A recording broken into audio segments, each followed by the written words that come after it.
Bonjour.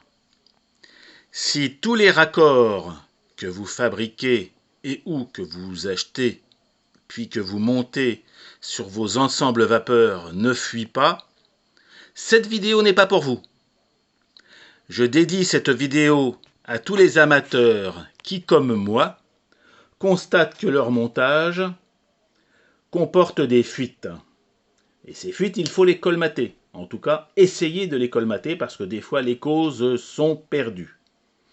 Si vous avez vu ma dernière ou avant-dernière vidéo sur mon Clyde Puffer Kilshawn, les premiers essais de la mécanique ont fait apparaître un certain nombre de fuites que j'ai résolues de la même manière que celle que je vais vous présenter actuellement. Elle est très simple, mais en fait, avant de la trouver très simple, j'ai fait plusieurs erreurs, puisque les montages que je faisais continuaient de fuir malgré, entre guillemets, mes réparations bien gérées. Vous avez donc, vous le reconnaissez, ici un tuyau avec une olive, et ici un pas de vis, et ici l'écrou qui va fixer le tout. J'ai constaté que j'avais deux niveaux de fuite, soit au niveau des filets, parce que ces filets sont parfois un peu justes et un peu lâches par rapport à ceux de l'écrou, et surtout des fuites au niveau de l'arrière de l'écrou, parce que la vapeur ou le gaz qui s'échappe par la jointure ici a tendance à bien sûr aller vers le chemin le plus facile, c'est-à-dire la sortie arrière. Pour pallier ce problème, je l'ai trouvé un truc très très simple, et surtout, j'ai découvert qu'il ne fallait pas se tromper dans la manière dont j'allais utiliser mon truc. En effet, j'utilise du ruban de téflon. Jusque-là, vous me suivez, mais ce qui est important, c'est que je l'utilise, entre guillemets encore une fois, dans le bon sens. Vous remarquerez que lorsque je visse un écrou ici sur une durite, ou en tout cas sur un échappement, je visse dans le sens, quand on le regarde par l'arrière, dans le sens des aiguilles d'une montre. Il est important que le film de téflon que je vais poser soit dans le même sens pour que nous n'ayons pas, entre guillemets, un effet décalage, desserrage du dit joint que je vais réaliser lors du serrage. Ça veut dire que je dois le poser dans le sens aussi des aiguilles d'une montre. Donc c'est-à-dire dans ce sens-là. Et surtout très important, je l'ai mis à cheval à la fois sur les filets et sur la petite olive. Pardon, je bougeais.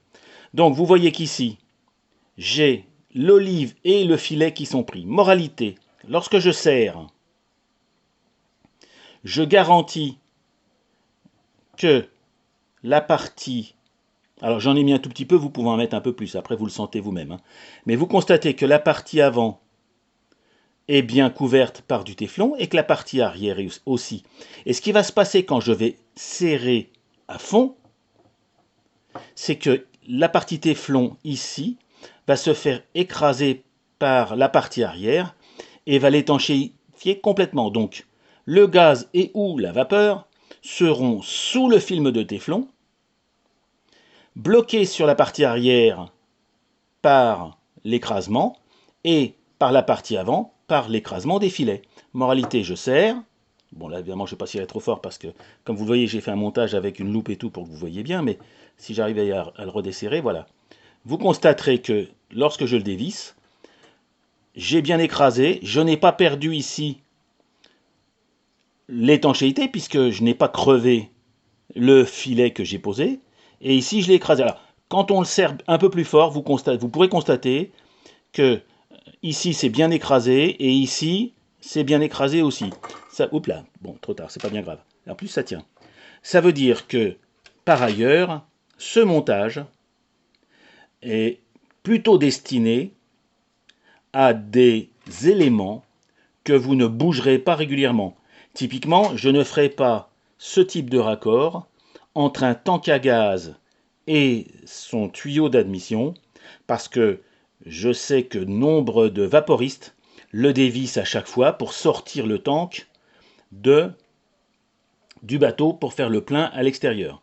Donc je réserve ces montages typiquement à des échappements ici de machines et ou, comme vous l'avez vu, à toute la tuyauterie qui va vers le régulateur et ou le graisseur, parce que je ne les démonte entre guillemets quasiment jamais.